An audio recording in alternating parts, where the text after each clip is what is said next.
اعوذ باللہ القوی العلی العظیم من الشیطان الغوی الشقی الرجیم بسم اللہ الوفی الولی الکریم الرحمن الرحیم۔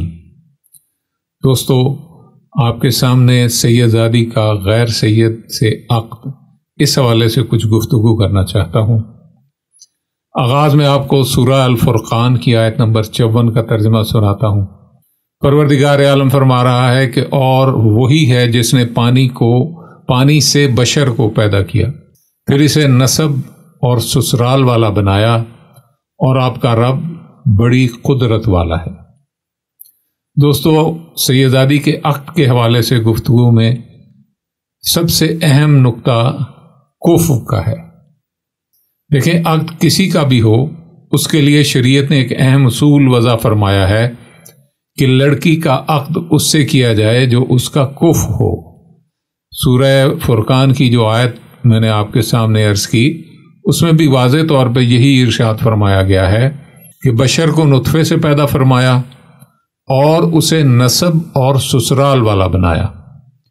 نسب اور سسرال کا آپس میں گہرا تعلق ہے، جس کی جانب قرآن کریم نے اشارہ فرمایا ہے، اور اسی تعلق کو اللہ عز و جل کی قدرت سے جوڑا گیا ہے، اور احادیث پاک سے اس کی وضاحت فرمائی گئی ہے، جو ابھی ہم آپ کے سامنے رکھنے لگے ہیں۔ پہلا نقطہ یہ ہے کہ کفو سے کیا مراد ہے۔ آئے مختلف لغات سے جانتے ہیں کہ کفو کے کیا معنی ہیں۔ محیط، کفو کا مطلب مثل یا نظیر ہونا۔ بحر الزائق لغت ہے، اس میں الاکفا ایسی کیفیت کو کہتے ہیں جب ایک چیز دوسری کی مثل اور نظیر ہو جائے۔ تبین الحقائق، الاکفا کفو کی جمع ہے، جس کا معنی ہے شوہر اور زوجہ کے مابین مماثلت اور ہمسری ہونا۔ تو مختصراً کفو کا لغوی معنی یہی بنتا ہے کہ کسی کا مثل ہونا، کسی کے نظیر ہونا، کسی کا ہمسر ہونا، یہ کفو کا معنی ہے۔ آئیں اس سلسلے میں کچھ احادیث پاک کو دیکھتے ہیں۔ حضرت سید الانبیاء والمرسلین صلی اللہ علیہ وآلہ وسلم نے فرمایا، اے ہشام بن عروہ، اپنی اولاد کے لیے رشتہ پسند کرو، خود بھی کفو میں رشتہ کرو، کفو میں ہی رشتہ دو۔ المستدرک جلد 2 صفحہ 613 پہ یہ حدیث پاک موجود ہے، اور اس سے صاف واضح ہے کہ رشتہ کفو میں ہونا چاہیے۔ جو کفو میں رشتہ نہیں کرتا، اس کا شریعت محمدی صلی اللہ علیہ وآلہ وسلم سے دور کا بھی تعلق نہیں۔ کتاب المستدرک جلد 2 صفحہ 613 پہ جناب رسالت مآب صلی اللہ علیہ وآلہ وسلم کی ایک حدیث لکھی ہوئی ہے۔ آپ جناب ارشاد فرماتے ہیں کہ اے ہشام بن عروہ، اپنی اولاد کے لیے رشتہ پسند کرو، خود بھی کفو میں رشتہ کرو، اور کفو میں ہی رشتہ دو۔ اس سے صاف واضح ہے کہ رشتہ کفو میں ہونا چاہیے۔ جو کفو میں رشتہ نہیں کرتا، اس کا شریعت محمدی سے دور کا بھی تعلق نہیں۔ فروع کافی جلد 5 صفحہ 345 پہ مولا امام صادق علیہ الصلوۃ والسلام کی یہ حدیث نقل ہے۔ شہنشاہ فرماتے ہیں کہ بیوہ یا طلاق یافتہ عورت خود مختار ہے، وہ دوسرا نکاح کر سکتی ہے بشرطے کہ مرد اس کا کفو ہو۔ اسی طرح میرے چھٹے مولا سرکار کا یہ فرمان ایک اور جگہ پہ لکھا گیا ہے، الکافی کتاب النکاح باب اکفا، عصمت سادات کتاب کا نام ہے، صفحہ نمبر 137 اور 38 پہ یہ حدیث ہے۔ مولا فرماتے ہیں، جس لڑکی پر صدقہ حرام ہو، وہ ایسی صورت میں ایسے شخص سے شادی نہیں کر سکتی جس پر صدقہ حلال ہو۔ انتہائی اہم حدیث ہے، اس کو دوبارہ آپ کے خدمت میں پیش کرتا ہوں۔ مولا امام الصادق صلوات اللہ علیہ وآلہ نے فرمایا کہ جس لڑکی پر صدقہ حرام ہو، وہ ایسی صورت میں ایسے شخص سے شادی نہیں کر سکتی جس پر صدقہ حلال ہو۔ اور یہ تو آپ جانتے ہی ہیں کہ سید زادی پر صدقہ حرام ہے، اس لیے کوئی ایسا غیر سید جس پر صدقہ حلال ہے اس سید زادی کا کفر نہیں ہو سکتا۔ من لا یحضر الفقی، حدیث نمبر 4383، جناب سید الانبیاء والمرسلین صلی اللہ علیہ وآلہ وسلم نے فرمایا کہ اگر اللہ جل جلالہ ملکہ توحید صلوات اللہ علیہا کو علی علیہ الصلوات والسلام کے لیے پیدا نہ فرماتا تو روئے زمین پر ملکہ توحید صلوات اللہ علیہا کا کوئی کف و ہمسر نہ ہوتا، خواہ آدم ہوں یا ان کے علاوہ کوئی اور۔ اسی طرح اس سے اگلی حدیث من لا یحضر الفقی میں ہے کہ حضور صلی اللہ علیہ وآلہ وسلم نے اولاد مولا میر کائنات علیہ الصلوۃ والسلام اور اولاد جناب جعفر طیار صلوات اللہ علیہ وآلہ پہ نظر ڈالی اور فرمایا، بڑی اہم حدیث ہے، غور سے سنیے گا۔ شہنشاہ انبیاء نے فرمایا ان دونوں ہستیوں کی اولاد پر نظر کر کے کہ ہماری بیٹیاں ہمارے بیٹوں کے لیے ہیں اور ہمارے بیٹے ہماری بیٹیوں کے لیے ہیں۔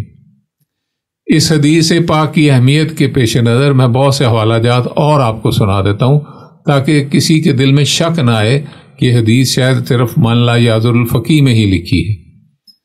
من لا یحضر الفقی جلد 3 صفحہ 393، وسائل الشیعہ جلد 2 صفحہ 74، وسائل الشیعہ اسلامیہ جلد 14 صفحہ 49، شیخ مفید کی مشہور کتاب ہے الاعتقادات، اس کا صفحہ ہے 111، شیخ طبرسی علیہ الرحمہ کی کتاب ہے مکارم الاخلاق، اس کا صفحہ 204،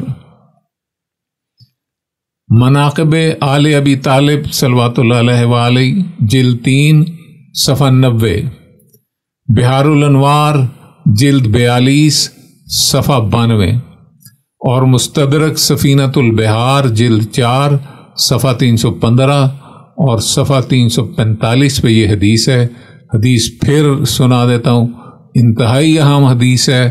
اس موضوع کے حوالے سے جناب سید الانبیاء والمرسلین صلی اللہ علیہ وآلہ وسلم نے مولا میر کائنات علیہ الصلوۃ والسلام اور مولا جعفر طیار علیہ الصلوۃ والسلام کی پاک اولاد پہ نظر ڈالی اور فرمایا، ہماری بیٹیاں ہمارے بیٹوں کے لیے ہیں اور ہمارے بیٹے ہماری بیٹیوں کے لیے ہیں۔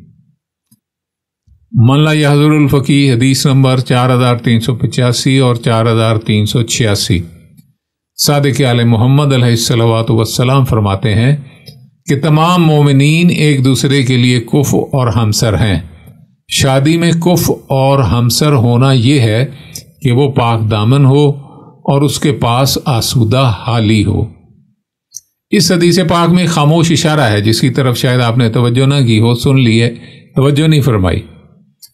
ارشاد ہے مومن کا ہم کف مومن ہی ہے، کسی غیر مومن کی مومن یا مومنہ کے ساتھ شادی ہو ہی نہیں سکتی، کوئی جوڑ نہیں بنتا۔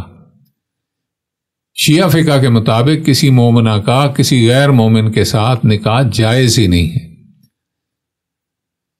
حضرت سید الانبیاء والمرسلین صلی اللہ علیہ وآلہ وسلم کی ایک اور حدیث ہے الکافی جلد 5 صفحہ 332، حضور فرماتے ہیں اپنے ہم کف سے نکاح کرو اور اپنے نطفے کے قرار کے لیے اسے چنو اور اس ہم کف کے ساتھ شادی کرو۔ اس حدیث پاک میں واضح طور پر بیان فرما دیا گیا ہے کہ اپنے نطفے کے قرار کے لیے اپنے ہمسر کا چناؤ کرو۔ دوستو، شادی ایک نئے خاندان کی بنیاد ہوتی ہے، ایک نیا کنبہ اور ایک نئی نسل کا نقطہ آغاز شادی ہے۔ یہ صرف جنسی لذت کے حصول کا ذریعہ نہیں۔ عورت کا خوبصورت ہونا ہر کسی کو اچھا لگتا ہے، مگر حسن صورت کے ساتھ حسن سیرت ہونا بہت ضروری ہے۔ اور سورہ فرقان کی مندرجہ بالا آیت جو میں نے آپ کو سنائی، اس آیت میں نسب کا لفظ اسی وجہ سے آیا ہے کہ نسب کی کف میں بہت اہمیت ہے۔ ایک اور حدیث پاک آپ کی خدمت میں پیش کرتا ہوں جو شیعہ سنی دونوں مکاتب فکر کی کتابوں میں ملتی ہے۔ حضرت سید الانبیاء والمرسلین صلی اللہ علیہ وآلہ وسلم نے ارشاد فرمایا اپنے نطفے کے لیے چنو اور اپنے ہم کفو کا چناؤ کر کے اس سے شادی کرو۔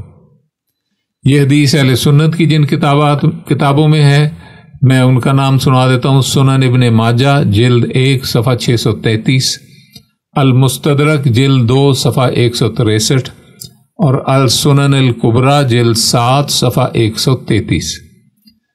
جن شیعہ کتابوں میں یہ حدیث ہے ان کا حوالہ پیش کر دیتا ہوں۔ دائم الاسلام جلد 2 صفحہ 200، مستدرک الوسائل جلد 14 صفحہ 389، میزان الحکمت جلد 2 صفحہ 1183۔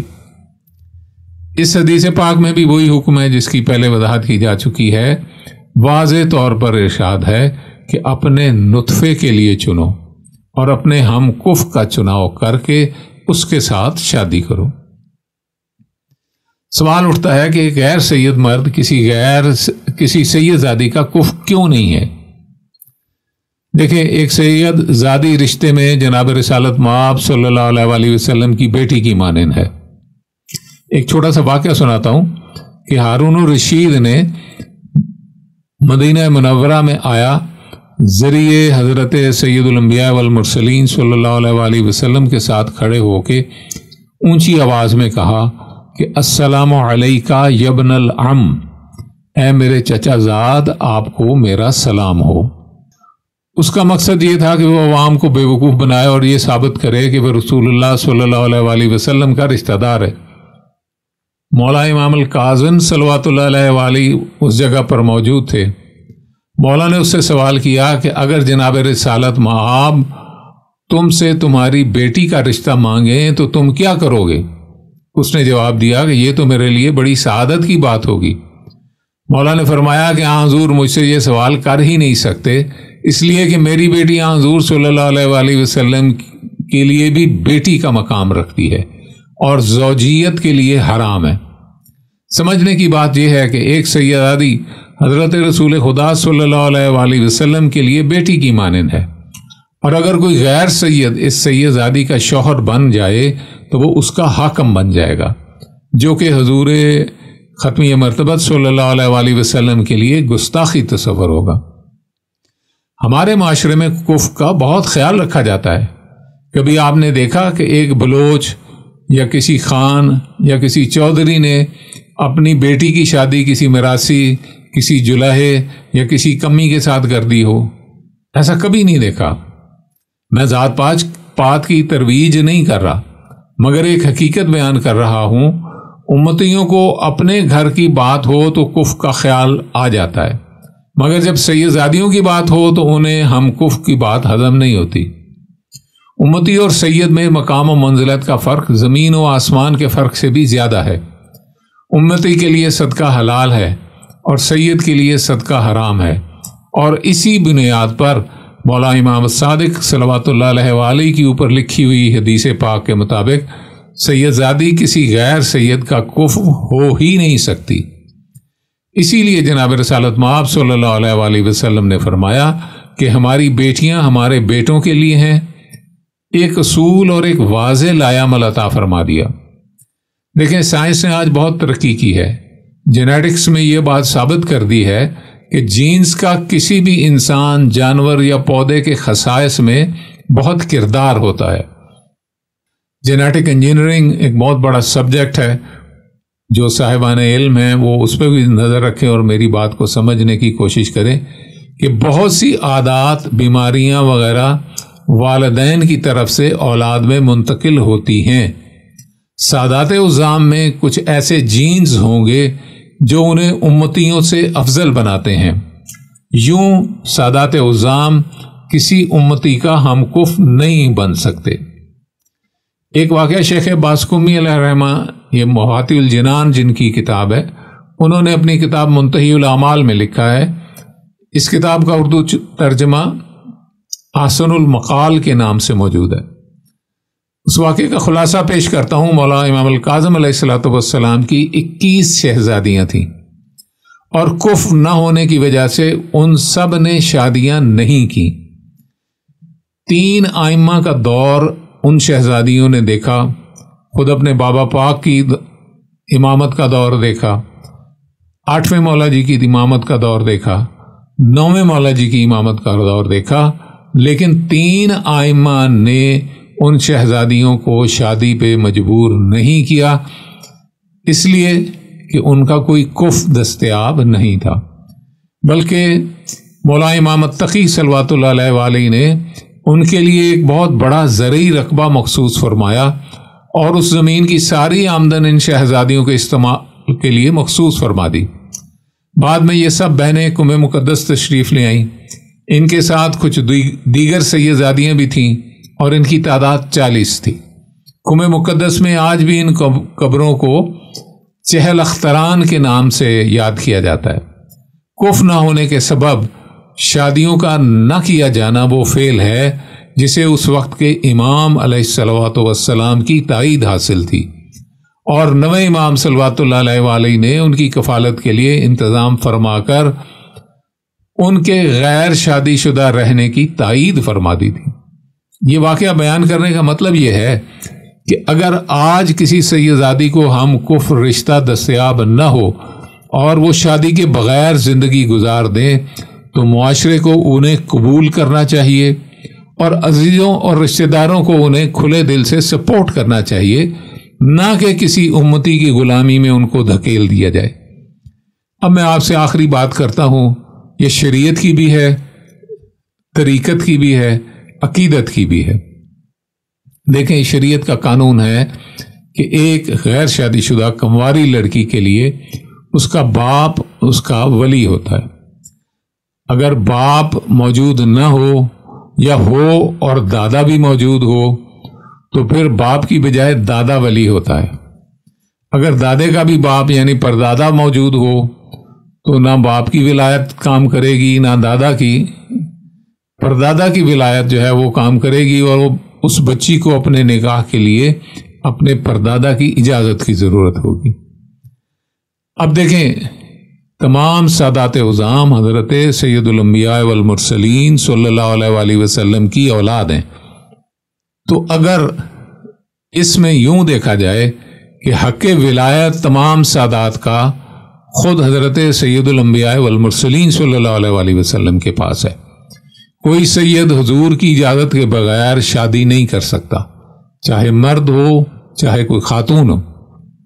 اب جب حضور صلی اللہ علیہ وآلہ وسلم کی اجازت کے بغیر، ان کی ولایت کے اختیار کے بغیر کوئی سیدزادی یا سید شادی کر ہی نہیں سکتا، تو فیصلہ تو حضور نے دے دیا تھا۔